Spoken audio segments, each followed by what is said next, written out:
Kenapa sih, Mal, malam-malam?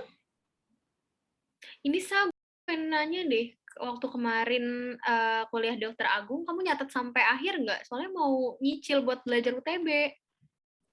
Nyatet sih, cuman ya gitulah, ada yang bolong-bolong. Ya sama dong, tadinya mau lihat sih buat belajar. Tapi apa tanya Lulu aja kali ya, Lulu nyatet sampai akhir nggak ya? Nah, boleh tuh, yuk undang yuk. Tapi katanya sih tadi baru bilang masih OTW ke rumah. Udah nyampe belum ya? Coba aja kali itu kan dari tadi. Coba aja kali ya. Oke. Bentar, pantau. Lulu, Lulu. Apa nih, nelpon malam-malam? Ini Lu, aku mau nanya, kamu kemarin pas kuliah Dokter Agung nyatet tentang yang trauma uretra itu sampai selesai nggak? Nyatet sampai selesai sih nggak malah. Tapi tahu nggak sih, Malsa?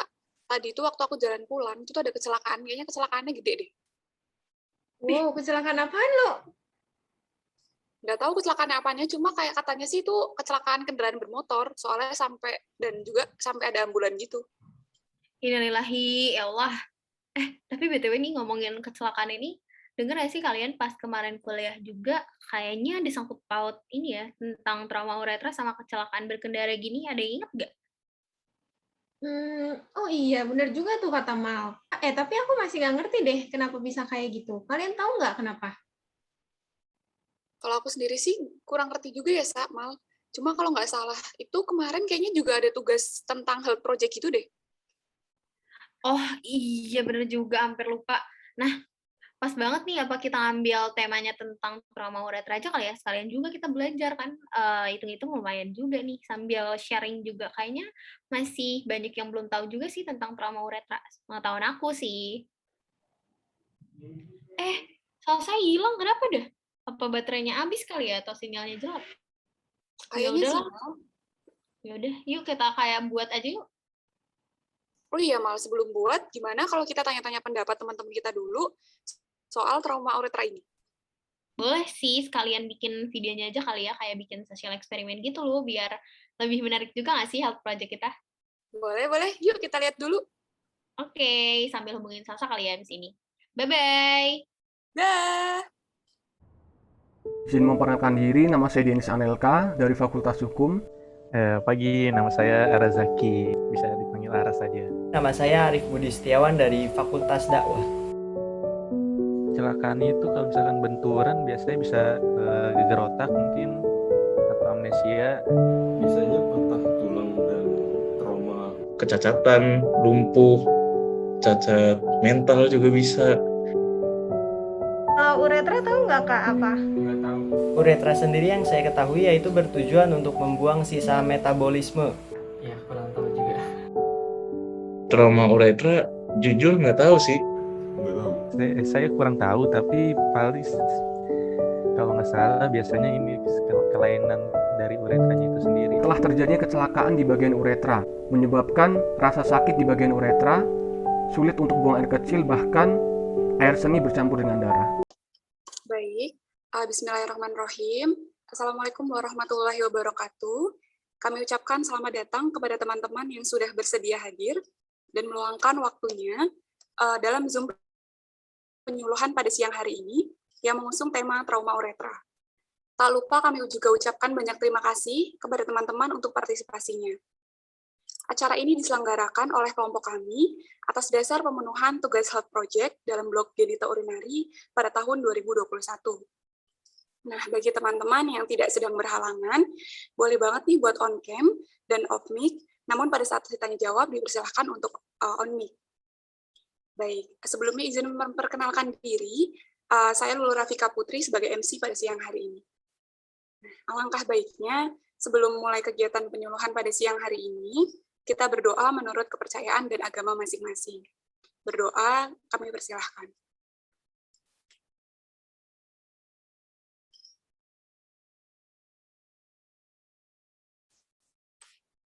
Baik, berdoa selesai.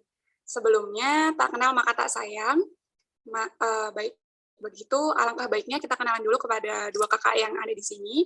Mungkin dipersilakan untuk Kak Malika terlebih dahulu untuk perkenalan. Ya, terima kasih Kak Lulu atas kesempatannya. Halo teman-teman semua, perkenalkan nama aku Malika Rahmaniar, biasa dipanggil Malika, salah satu mahasiswi Fakultas Kedokteran Universitas Lampung angkatan 2018.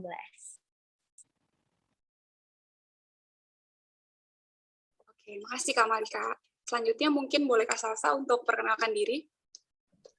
Oke, makasih Lulu buat kesempatannya. Halo semuanya, kenalin nama aku Salsa Nisa dari Fakultas Kedokteran Universitas Lampung angkatan 2018. Oke, berarti di sini ada saya, Lulu Rafika Putri, ada Kak Malika, dan ada Kak Salsa ya. Baik, selanjutnya kita masuk ke inti dari acara penyuluhan pada siang hari ini. Mungkin pertama boleh dibuka materinya oleh Kak Malika. Silakan. Ya, terima kasih Kak Lulu atas opening-nya yang sangat luar biasa. Halo teman-teman semua. Jadi di sini sebelumnya saya akan membawakan materinya terlebih dahulu. Nah, sebelum kita masuk ke materinya, saya akan menjelaskan terlebih dahulu kenapa sih kelompok kami itu mengambil tema trauma uretra. Nah, yang pertama di sini adalah karena keselamatan berkendara di Indonesia ini masih belum menjadi prioritas utama. Hal ini didukung dengan angka kecelakaan pengendara motor di Indonesia yang cukup tinggi. Nah, menurut data dari kepolisian di Indonesia, rata-rata 3 orang meninggal setiap jam akibat kecelakaan jalan. Dalam Global Status Report on Road Safety dari WHO tahun 2015, disebutkan bahwa setiap tahun di seluruh dunia, lebih dari 1,25 juta korban meninggal akibat kecelakaan lalu lintas dan 50 juta orang terkena luka berat. Nah, selanjutnya didukung lagi dengan salah satu cedera yang dapat terjadi akibat kecelakaan sepeda motor dan sepeda yang jarang mendapat sorotan, yaitu straddle injury. Apa sih sebenarnya straddle injury ini?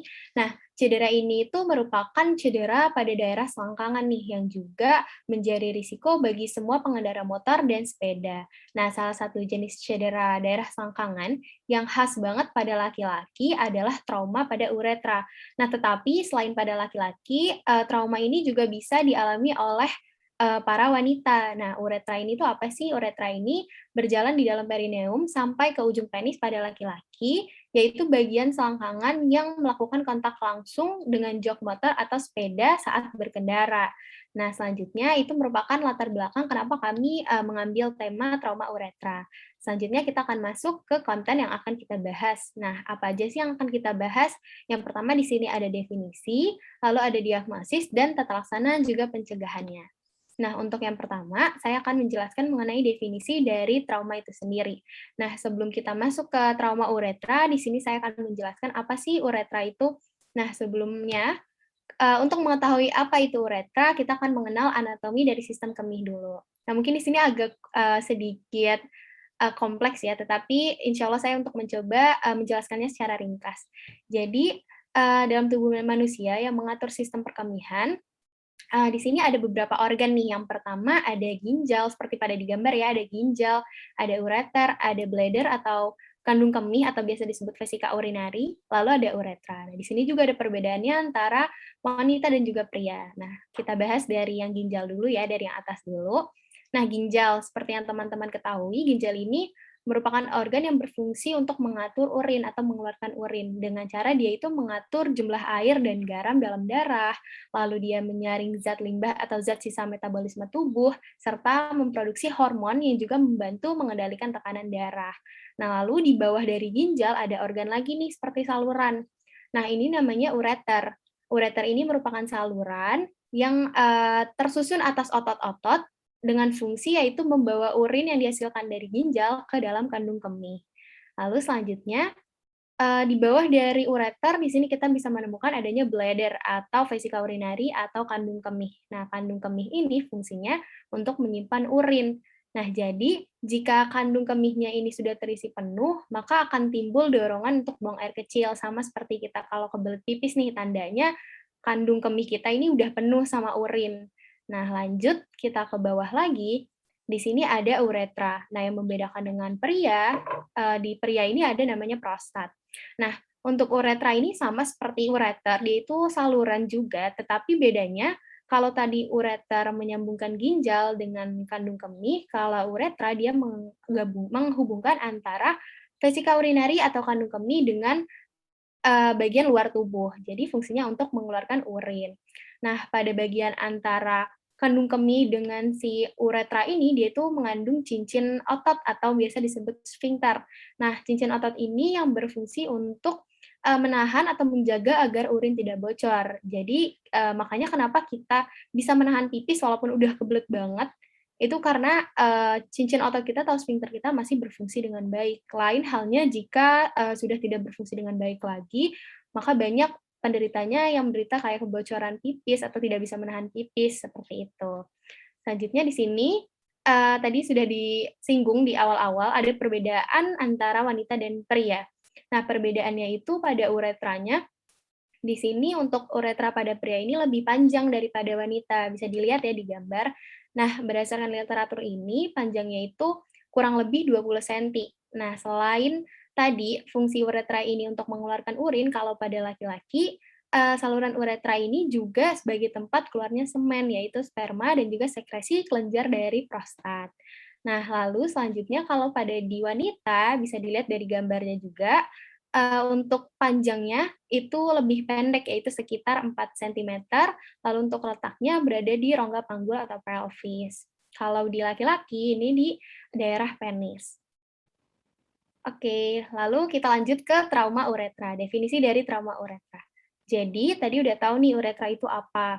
Nah, sekarang kita akan bahas mengenai trauma uretra. Jadi, trauma uretra ini merupakan rusaknya integritas struktur normal uretra akibat dari trauma yang berlebihan. Nah, istilah atau term dari trauma ini merujuk kepada cedera. Jadi, uretra ini rentan cedera karena lokasinya dan biasanya itu paling banyak karena trauma pelvis atau rongga panggul. Karena tadi letaknya pada wanita itu ada di rongga panggul dan pada laki-laki ada di penis. Jadi jika terjadi kecelakaan, mungkin paling banyak kecelakaan akibat berkendara yang menyebabkan mungkin patahnya rongga panggul itu bisa mencederai dari uretra. Seperti itu untuk definisinya. Sekarang kita akan lanjut ke diagnosis yang akan disampaikan oleh teman saya. Kepada Salsa, waktu dan tempat dipersilahkan.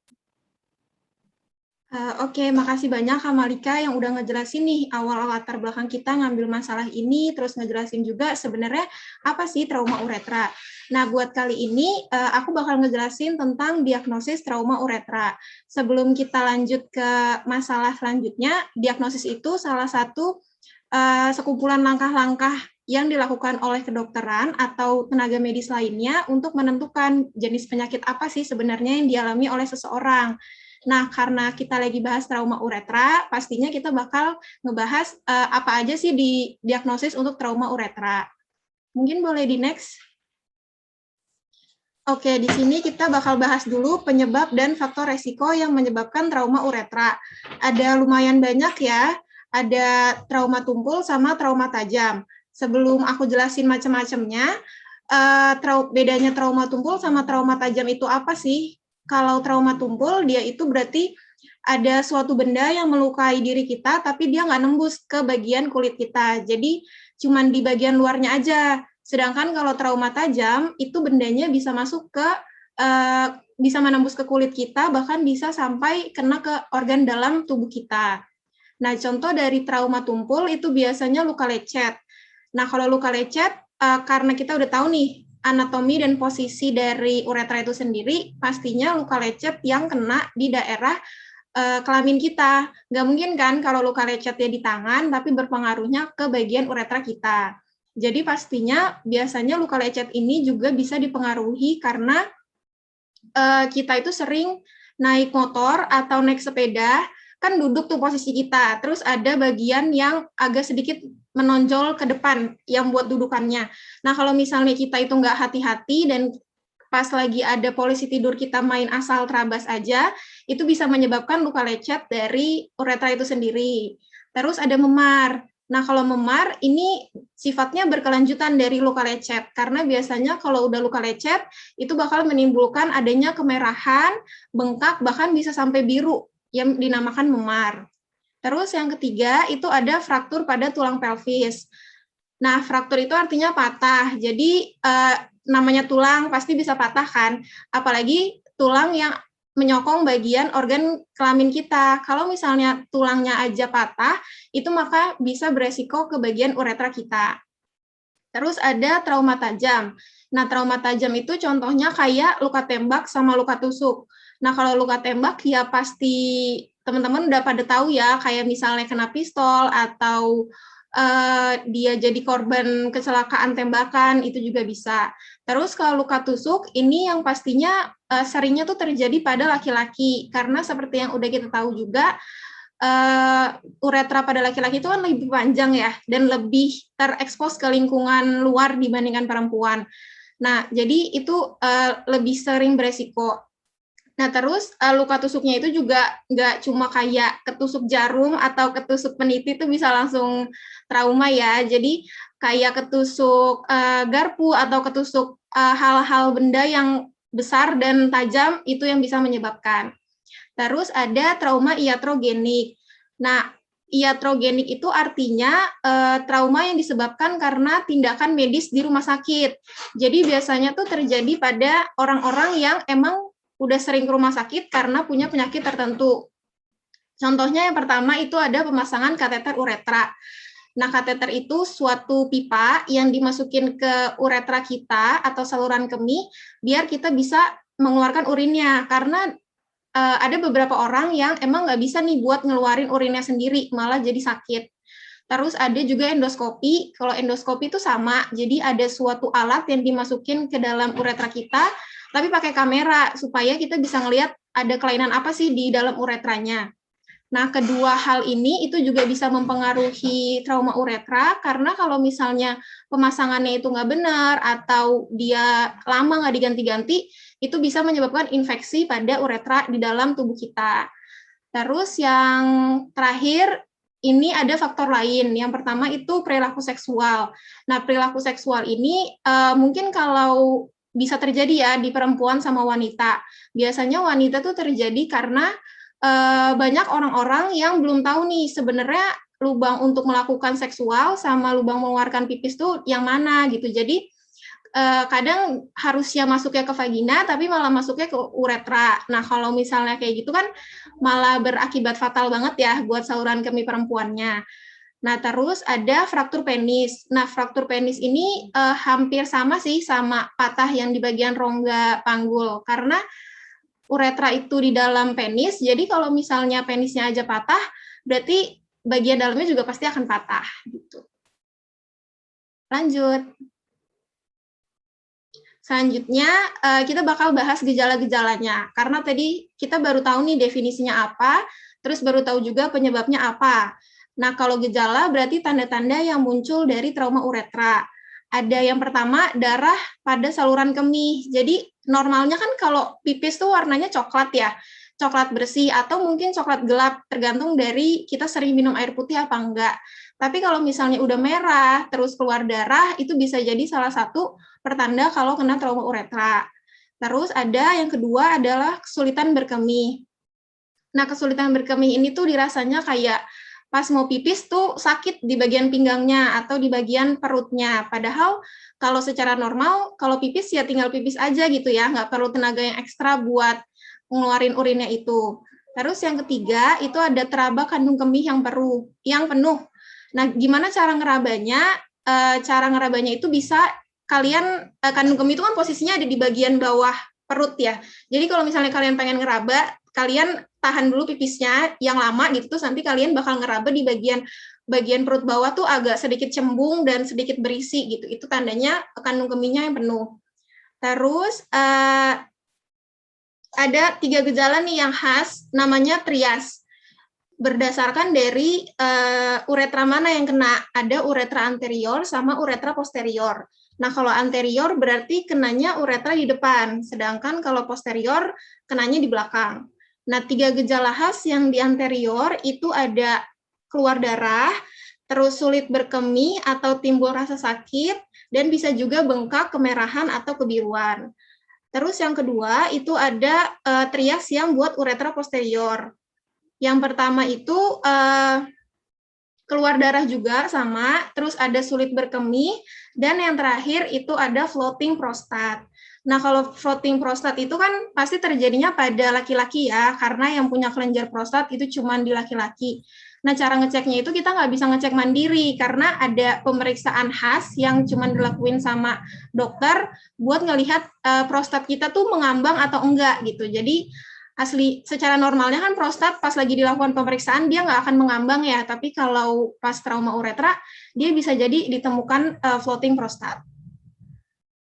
Oke, karena udah dibahas nih sama aku tentang penyebab, faktor risiko, dan gejala, kita lanjut ke Kak Lulu buat penjelasan selanjutnya.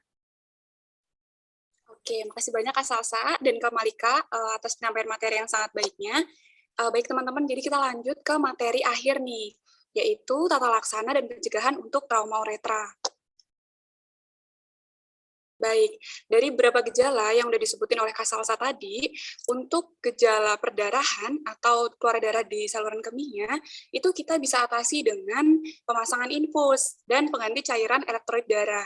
Begitu pula untuk gejala syok. Lalu, untuk gejala kesulitan buang air kecil atau kesulitan berkemih, kan pemasangan kateter nih. Namun, pemasangan kateter sendiri itu ada indikasinya untuk beberapa pasien. Contohnya untuk pasien-pasien dengan kesulitan buang air kecil atau kesulitan berkemih. Bisa juga untuk pasien-pasien dengan pasien kritis atau pasien operasi besar, itu untuk monitoring urin output-nya. Lalu bisa juga untuk pasien yang terkena shock hipovolemik atau shock yang disebabkan karena kehilangan banyak darah. Itu kita bisa lakukan pemasangan kateter yang umumnya dilakukan selama 4-6 minggu. Bisa juga kita lakukan pembedahan berupa sistotomi untuk mengalihkan aliran urin gitu, yang harusnya urin untuk keluar dari kandung kemih ke uretra karena terjadinya trauma pada uretra. Biasanya sistotomi itu dilakukan dari pembuatan saluran dari kandung kemih ke bagian dinding perut bagian depan. Bisa juga kita berikan antibiotik untuk mencegah infeksi bakteri. Nah, selanjutnya itu pencegahan. Di sini karena tadi banyaknya faktor risiko yang disebabkan pada saat berkendara, jadi kita bisa melakukan pencegahan pada saat berkendara dan melakukan prosedur pemasangan kateter. Baik, pada saat berkendara, alangkah baiknya kita pastinya taat lalu lintas ya teman-teman, dan menggunakan alat pelindung diri sesuai yang standar juga. Bisa menyesuaikan posisi duduk dan postur duduk saat berkendara. Jadi kayak kita nggak perlu kebut-kebut nih, karena pada saat kita terlalu membawa dengan kecepatan yang tinggi gitu dan terjadi sebuah kecelakaan, maka itu meningkatkan faktor risiko terjadinya trauma uretra. Selanjutnya Kak. Baik, pada prosedur pemasangan kateter, alangkah baiknya kita menentukan dulu ukuran kateter sesuai dengan lebar uretra. Karena pada uretra pasien dewasa dan anak-anak pastinya berbeda, dan pada pasien perempuan dan laki-laki juga berbeda ukurannya. Lalu, sebelum dimasukkan kateter, kita gunakan gel pelumas untuk mengurangi nyeri pada saat pemasangan kateter. Setelah diberikan pelumas, kita bisa masukkan kateter secara perlahan, yang kateter tersebut sudah disambungkan dengan urin bag di mana nantinya setelah kateter itu masuk, itu kita bisa lihat terlebih dahulu apakah urin sudah keluar atau belum. Jika urinnya sudah keluar, mengalir ke urin bag, berarti itu tandanya kateter sudah sampai tepat di kandung kemih, di mana setelah itu kita bisa melakukan fiksasi pada kateter dengan mengembangkan si balon kateternya dengan tujuan agar kateter tidak keluar lagi atau masuk lebih dalam. Mungkin sekian pada penyampaian materi penyuluhan ini. Selanjutnya kita bisa masuk ke sesi tanya-jawab. Jadi untuk teman-teman yang punya pertanyaan, dipersilahkan untuk menyampaikan. Mungkin yang malu-malu bisa lewat chat atau menghidupkan mikrofonnya.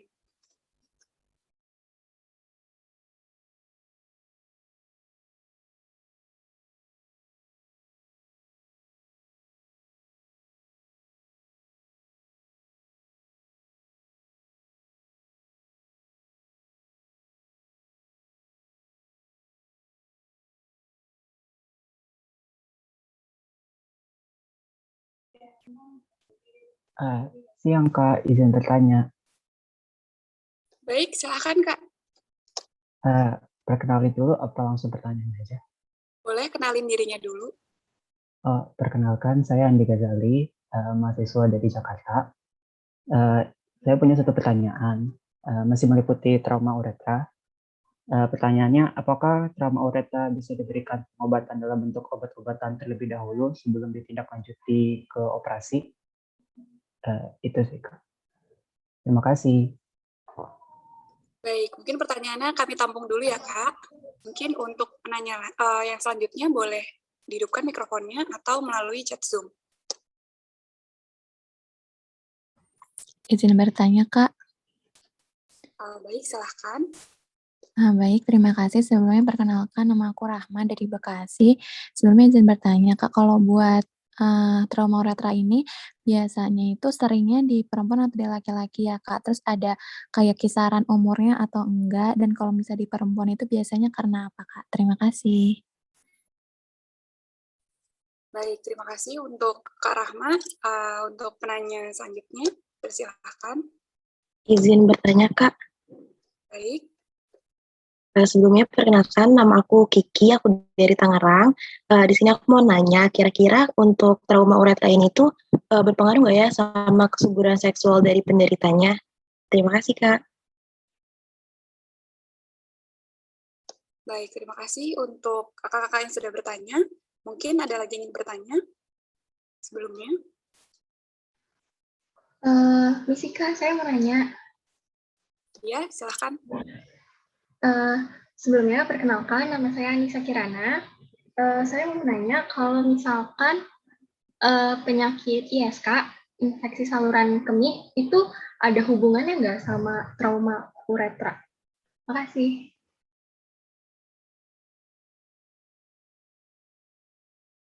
Baik, terima kasih. Untuk selanjutnya mungkin akan dijawab oleh kami. Mungkin untuk Kak Salsa atau Malika, ada yang ingin menjawab terlebih dahulu? Dipersilahkan. Atau mungkin ada yang ingin bertanya kembali? Kami juga persilahkan.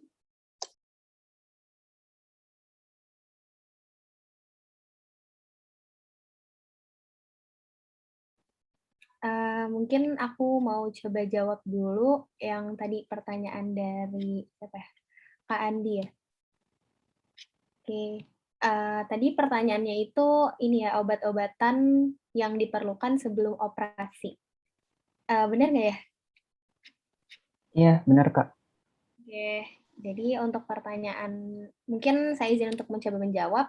Jadi kalau untuk obat-obatan sebelum dilakukannya operasi, kemungkinan kalau misalnya memang keadaannya lagi sangat bengkak atau terjadi peradangan yang parah, itu bisa diatasi dulu dengan obat antiinflamasi. Obat antiinflamasi ini untuk meringankan keadaannya dulu biar nggak radang banget nih intinya.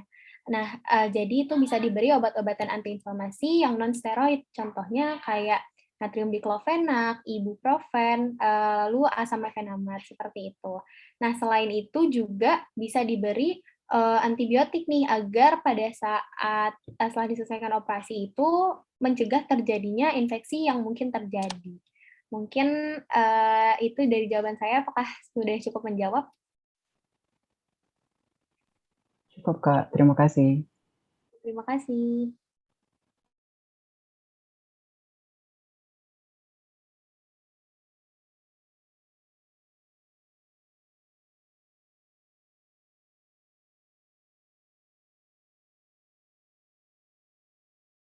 Baik, selanjutnya. Mungkin Kak Salsa atau bagaimana? Ingin menjawab atau belum? Mungkin aku boleh izin jawab. Oke, baik Kak Salsa. Oke, jadi tadi aku lupa namanya siapa yang nanya, tapi kalau nggak salah dia nanya trauma uretra itu berpengaruh nggak ya sama kesuburan atau fertilitas dari seseorang. Gitu kan ya, Kak Lulu? Iya, betul, Kak. Oke, jadi kita bedain dulu ya, kan yang bisa kena trauma uretra itu bisa perempuan, bisa laki-laki. Nah, kalau perempuan itu salurannya aja udah beda. Jadi saluran uretra buat pipis sama saluran buat berhubungan seksual itu beda. Jadi itu tidak berpengaruh untuk kena ke fertilitas. Nah, kalau laki-laki, dia itu kan salurannya sama ya. Sama-sama di uretra itu bisa mengeluarkan pipis dan bisa mengeluarkan sperma saat berhubungan seksual.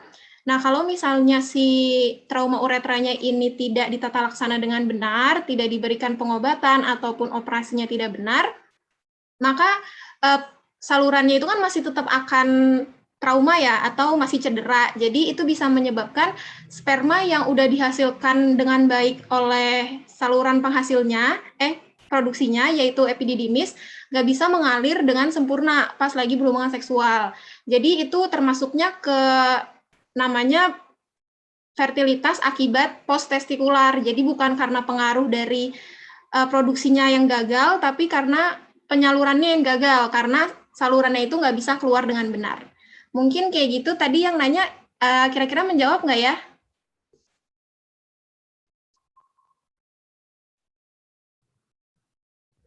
Bagaimana Kak Andi ya tadi ya yang nanya ya? Atau Kak siapa? Mungkin udah menjawab atau belum dari jawaban Kak Salsa?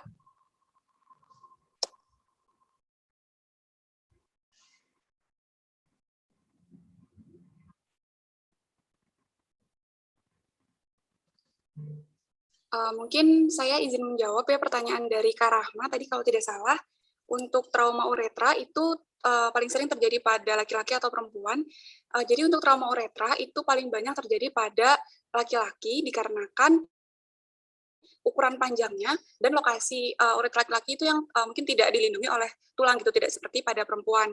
Dan juga pada perempuan itu paling sering trauma uretra itu pada usia produktif atau usia masa subur, di mana usianya itu rentangnya menurut WHO itu 20 sampai 45 tahun, 45 atau 40. Namun puncak suburnya itu antara usia 20 sampai 30 tahun. Mungkin bisa menjawab ya Kak untuk pertanyaannya. Mungkin ada satu pertanyaan lagi dari Kak Anissa ya tadi kalau tidak salah.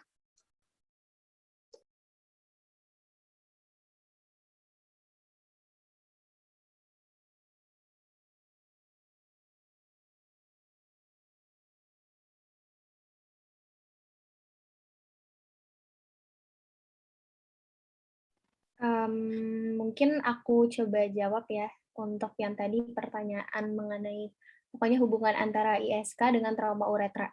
Nah, kalau dari sepengetahuan saya dari berbagai macam literatur, mungkin kalau misalnya seseorang itu terjadi mengalami trauma uretra dan untuk penata laksanaannya itu kurang bersih atau mungkin dapat terjadinya infeksi akibat penata laksanaan yang kurang, itu bisa menyebabkan ISK juga. Tapi untuk namanya berubah nih jadi uretritis karena terjadinya peradangan atau infeksi pada uretranya. Nah, jadi kemungkinan untuk terjadinya ISK dari trauma uretra itu bisa saja terjadi apabila penata laksanaannya itu kurang adekuat. Contohnya kayak tadi kan kita ada persiapan penggunaan antibiotik nih untuk mencegah terjadinya infeksi. Nah, kalau misalnya emang mungkin tidak diberikan antibiotik dan untuk penata laksanaan juga kurang adekuat, kurang bersih untuk personal hygiene-nya, itu bisa aja terjadi ISK atau infeksi saluran kemih khususnya pada bagian uretranya. Nah, biasa kita sebut dengan uretritis. Mungkin itu apakah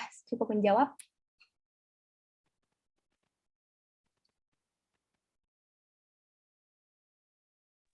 Baik, terima kasih Kak Malika dan Kak Salsa untuk jawabannya.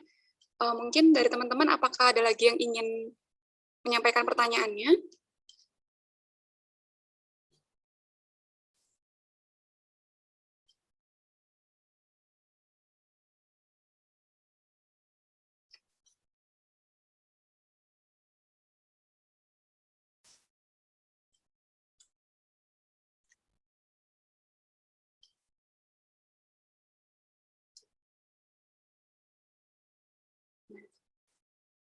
Jika sekiranya sudah cukup, berarti kita sampai di akhir acara pada penyuluhan kali ini.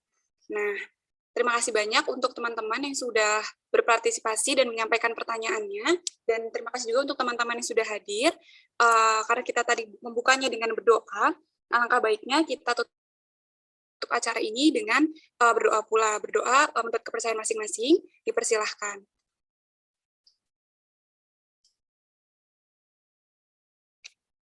Berdoa selesai, mungkin untuk setelah ini kita ada sesi dokumentasi nih teman-teman. Jadi bagi teman-teman yang belum menghidupkan kameranya, dipersilahkan untuk on cam ya.